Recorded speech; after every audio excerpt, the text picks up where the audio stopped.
안녕하세요. 반갑습니다. 오늘도 하나님 말씀으로 하루를 시작하는 모닝빵에 오신 여러분들 주님의 이름으로 환영하고 축복합니다. 우리는 매일매일 이스라엘 땅에서 들려오는 전쟁의 끔찍한 소식을 듣고 있습니다. 뉴스를 통해서 날마다 늘어가는 사망자 숫자, 또 그 수많은 시신들의 모습을 통해서 전쟁이 얼마나 무서운지를 체감하게 되죠. 계속되는 미사일 공격에 양측 모든 일반 주민들은 큰 두려움에 휩싸여져 있습니다. 하루에 한 번 이스라엘 땅의 평안을 위해서 함께 기도합시다. 오늘 우리가 함께 묵상할 하나님의 말씀은 열왕기상 15장 9절에서 24절 말씀입니다. 오늘 말씀은 분열 왕국의 남유다 세 번째 왕인 아사 왕에 대한 말씀입니다. 아사 왕에 대한 평가는 역대하 14장에서 17장 말씀에도 나오는데, 이 말씀을 조금 참고해 보면 아사 왕의 통치 기간 중에 두 번의 전쟁은 아사 왕에게 큰 영향력을 끼쳤다는 것을 알 수 있습니다. 첫 번째 전쟁은 이 구스와의 전쟁이었습니다. 구스 왕 세라가 100만 대군을 이끌고 남유다를 침공합니다. 이때 아사 왕의 군대는 고작 30만 명밖에 되지 않았습니다. 3배가 훨씬 넘는 그 100만 대군 앞에서 아사 왕은 무기력해집니다.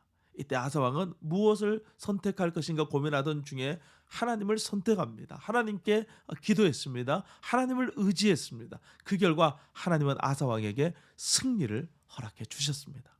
아사 왕은 깨닫게 됩니다. 고난 속에서 하나님을 찾을 때 하나님이 도와주신다는 사실을 깨닫게 된 것이죠. 이때부터 아사 왕은 그의 아버지와는 다르게, 할아버지와는 다르게 다윗의 길, 믿음의 길, 신앙의 길을 선택하게 됩니다. 유다 땅 안에 있는 모든 우상들을 제거하고 우상을 섬기던 신전 창기들을 내쫓으며 중단되었던 성전 예배를 회복하기 위해서 필요한 재정을 공급하고 제사장을 세우고 말씀을 가르치는 일을 통해서 온 백성들이 하나님을 경외하도록 만듭니다. 이 와중에 그의 어머니가 아세라상을 만들어서 시험하기도 했지만 오히려 아사 왕은 단호하게 어머니를 태호의 자리에서 폐위시키고 아세라상을 제거합니다. 아사 왕의 이러한 믿음의 결단들이 유다를 강하게 만들었고, 심지어는 북이스라엘에 있는 많은 사람들까지도 이 남유다로 유입되는 그런 결과까지 일어나게 됩니다. 이때 두 번째 전쟁이 일어나게 되는데, 이 두 번째 전쟁이 아사 왕을 무너뜨리게 됩니다. 아사 왕이 유다를 통치한 지 36년째 되던 해에 북이스라엘 왕 바아사가 베냐민 지파의 땅에 있는 라마를 침공해서 성을 건축하기에 이릅니다. 그동안 바아사는 아사 왕에게 밀렸지만 이번에는 이 라마를 탈환하는데 성공했습니다. 그리고 그곳에 성까지 건축해서 북이스라엘 사람들의 이탈을 막고 아사 왕을 견제하고자 했다는 것이죠. 전쟁의 패배를 경험한 아사 왕은 이번에도 하나님께 기도함으로 다시 잃어버렸던 땅을 되찾아야 하지만 하나님을 찾지 않고 이번에는 아람 왕에게 도움을 청합니다. 아람은 이 갈릴리 바다 오른쪽에 있는 나라로 북이스라엘의 북쪽 지역과 맞닥뜨려져 있는 그런 나라였습니다. 아사 왕은 아람 왕을 설득합니다. 많은 돈을 그곳에 보냅니다. 그리고 북이스라엘을 공격해달라고 부탁하죠.